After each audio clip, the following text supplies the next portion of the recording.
Hi friends, welcome to my channel. இன்றைக்கி நம்ம சேனலில் சூப்பரான மீன் வறுவல் எப்படி செய்கிறதுன்னு பார்ப்போம். அதுக்கு நான் இன்றைக்கி வெலை மீன் வாங்கியிருக்கேன். வெலை மீன் வாங்கி நல்லா சுத்தம் பண்ணி கழுவி எடுத்தாச்சு. இதுக்கு நம்ம மசாலா அரைக்கிறதுக்கு சோம்பு, சீரகம், பூண்டு, மிளகு, மஞ்சத்தூள், மிளகாத்தூள், கொஞ்சம் மல்லித்தூள் 1/4 ஸ்பூன் போட்டிருக்கேன். அதே மாதிரி சின்ன வெங்காயம் ஒரு 6-7 வெங்காயம், சின்ன வெங்காயம் போட்டிருக்கேன். அவ்வளோதாங்க. இதெல்லாம் தேவையான அளவு உப்பு போட்டு நம்ம நல்லா கொஞ்சமாக தண்ணி ஊற்றி மிக்சியில் நம்ம நைஸாக அரைச்சி எடுத்துகிட்டு வந்துடுறோம். எடுத்துகிட்டு வந்துட்டு இந்த மாதிரி நைஸாக அரைச்சிட்டு நம்ம ஒரு பிளேட்டில் கொட்டிட்டு நம்ம தடவி மீனை எடுத்து நல்லா தடவி மிக்ஸ் பண்ணி வைக்கலாம். நான் இன்றைக்கி இதை இப்படி போட்டுட்டேன். மீன்லேயே போட்டுட்டு நல்லா கை வச்சு நல்லா மிக்ஸ் பண்ணி விடணும். எல்லா மீன்லேயும் படுற மாதிரி நல்லா நம்ம இந்த மசாலாவை நல்லா மிக்ஸ் பண்ணிடணும்.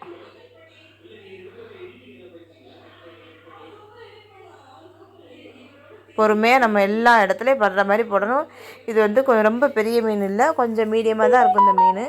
அதே மாதிரி இதுலேயே நான் மண்டை எல்லாமே போட்டு வறுத்துருவேன். மண்டை வகையில் பாதியே இதில் போட்டுருவேன்.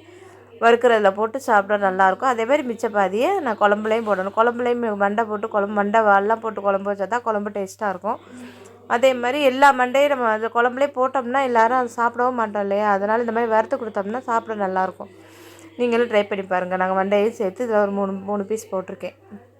எல்லாம் போட்டுட்டு நல்லா அந்த மசாலா எல்லா இடத்துலையும் படுற மாதிரி நம்ம கொஞ்சம் பொறுமையாக நல்லா மிக்ஸ் பண்ணி நம்ம ஒரு 2 மணி நேரத்துக்கு முன்னாடியே நல்லா மிக்ஸ் பண்ணி ஊற வச்சிடணும். அதுக்கப்புறம் எடுத்து பொரிச்சோம்னா சூப்பராக இருக்கும் இந்த மீன் வறுவல். நான் தான் எல்லா மீன்லேயும் படுற மாதிரி நல்லா மிக்ஸ் பண்ணிவிட்டு ஒரு மூடி போட்டு மூடி நான் வைக்க போகிறேன்.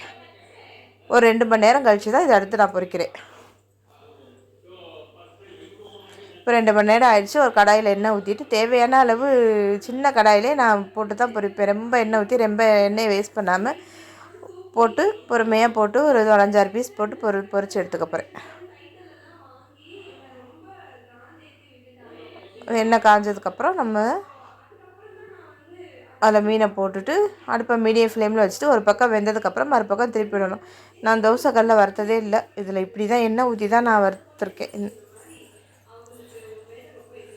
நீங்கள்லாம் நிறைய பேர் தோசைக்கல்லை வறுத்து நான் பார்த்துருக்கேன். எனக்கு என்னமோ அது நான் இன்னும் செஞ்சு பார்த்ததே கிடையாது. இது சின்ன கடாயை வச்சு சின்ன கடாயில் கொஞ்சமாக எண்ணெய் ஊற்றி இப்படி தான் வறுத்துருக்கோம் நாங்கள். நல்லா வெந்ததுக்கப்புறம் நம்ம திருப்பி போட்டுக்கணும்.